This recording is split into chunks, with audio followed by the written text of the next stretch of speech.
Jurors hear emotional testimony from victims who were shot in a Midtown Atlanta parking garage. This happening in 2011. One is paralyzed from the waist down. The shooting left another young woman dead. CBS Atlanta's Tony McNary is live now at the courthouse with the very latest on this story. Tony.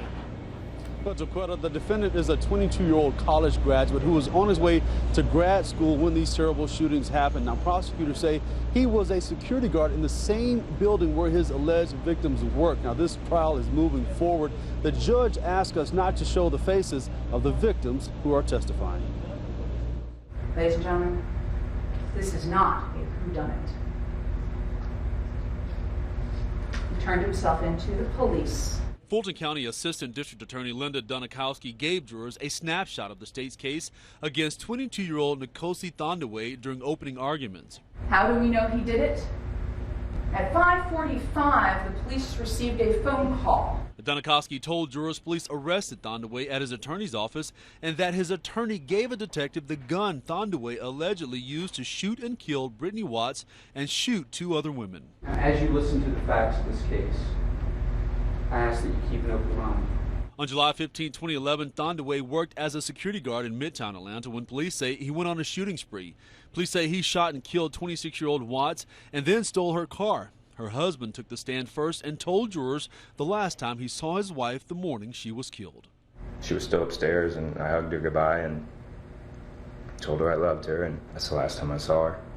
Police say the other victims were walking across Crescent Avenue on their lunch break when Thandiwe drove out of the parking garage in Watts' stolen car and started shooting at them. I just fell to the ground and landed on my stomach and kind of caught myself on my hands and realized that I couldn't move my legs and I couldn't walk and I couldn't feel my legs.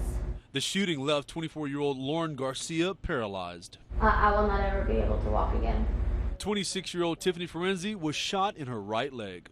How long did it take you to recover from the gunshot wound to your leg? I'm still recovering. Are you able to identify the man who shot you? Yes. Now, as I mentioned, this trial is moving forward. Right now, prosecutors are showing surveillance video of Watts and the defendant moments before the shootings happened. We'll have that for you at 5. For now, reporting live at the Fulton County Courthouse, Tony McNary, CBS Atlanta News. New developments in a Midtown murder trial. The defendant takes the stand and tells jurors he was not in his right mind. He says he was angry with white people at the time. CBS Atlanta's Tony McNary is live at the Fulton County Courthouse with his startling testimony. What did he say, Tony? Well, Bernard, Nkosi Thandiwe's testimony had that shock and awe effect on everyone inside the courtroom. It made some victims and their family members cry. It made them angry. It made others shake their heads in disbelief. You shot her in the back of the head with your handgun. Yes. The 23-year-old Nkosi Thandiwe took the witness stand in his own defense and admitted he shot and killed Brittany Watts. Why did you pick her? I don't know. Thandiwe worked as a security guard on June 15, 2011. He says that morning his boss said something to him that sent him in a rage. Thandiwe had a gun with him that he bought the previous month. That rage almost made me pull it out then, but luckily I had time to leave the office and walk around, get some fresh air. A surveillance video shows Thandiwe walking through the parking garage on the corner of 14th and Crescent Avenue in Midtown Atlanta. Video also shows his first victim walking to that same parking garage. Yes, that's the victim, Miss Watts. Thandiwe says Watts was sitting in her car when he approached her and told her to get out. She jumped out and tried to run away. Shot her in the back of the neck. She dropped to the ground. Did you drag her out of the way so you could back the car out? No, I didn't touch her. Thandiwe stole Watts' car. He drove over her body in the process, but his rage didn't stop with Watts. So you are, in fact, the person who shot Tiffany Ferenzi in the calf? Yes. And you are the person who shot Lauren Garcia in the back, paralyzing her? Yes.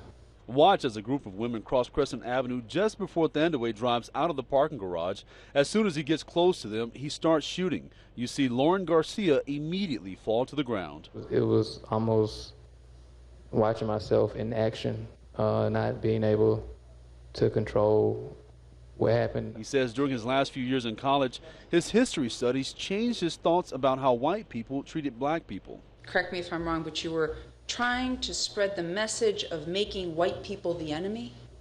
Yes. Thandiwe told jurors the night before he killed Watts, some white people attended a meeting he felt was only for black people. He says part of that anger was with him the day of the shootings. And when she asked you why you did it, you stated it was just that time. Yeah. What did you mean? My whole mindset was so completely warped. Now, the judge sent the jury home early today. They will be back tomorrow and begin deliberations. We're live at the Fulton County Courthouse. Tony McNary, CBS Atlanta News. Now to some new details in the trial of a man who admitted to killing one woman and injuring two other women in a parking garage in Midtown Atlanta. Just about an hour ago, the jury handed down the verdict in his murder trial. CBS Atlanta's Tony McNary has been following this case. Tony's live outside the courthouse. What's the verdict, Tony? That verdict is guilty, Stephanie. It took this jury less than 30 minutes to return that verdict. Guilty of murder, guilty of aggravated assault, and guilty of carjacking against Nkosi Thandiwe. Now, during closing arguments, his attorney asked the jury to find him not guilty by reasons of insanity. Pull out the handgun. She's getting into her car. Until they get out of the car, she screams, walks away a little bit, and I fire the handgun. Those are words from the lips of an admitted killer, but the attorney for 23-year-old Nkosi Thandiwe wants a jury to find him not guilty by reason of insanity. The evidence of his insanity was presented to you during the entire trial. Thandiwe is the only witness his defense team called. He admitted to killing Brittany Watts in the parking garage where he worked as a security guard. He also admitted to shooting Lauren Garcia in the back, leaving her paralyzed, and to shooting Tiffany Ferenzi in the calf. It was almost watching myself in action, not being able to control what happened. The shootings happened July 15, 2011 on the corner of 14th Street and Crescent Avenue in Midtown Atlanta. During closing arguments, the prosecutor told jurors Thandiwe might be crazy, but legally he's not insane, and his attorney didn't present any evidence to prove it. Where are the doctors? Ladies and gentlemen, people who are legally insane or truly have mental illnesses are diagnosed. The prosecutor told jurors Thandiwe is a racist who killed and shot those random people only because they are white. He was bringing the revolution through violence in order to get his message out. Remember, it's his message that white people are the root of all evil in the world. Now, right now, the judge is hearing victim impact statements from the two victims who survived the shootings and the family members of Brittany Watts. And for the first time, she is hearing from Nkosi Thandiwe's mother and father. She is hearing from all these people before she hands down her sentence. The state wants him to spend the rest of his life in prison. We're live at the Fulton County Courthouse. Tony McNary, CBS Atlanta News.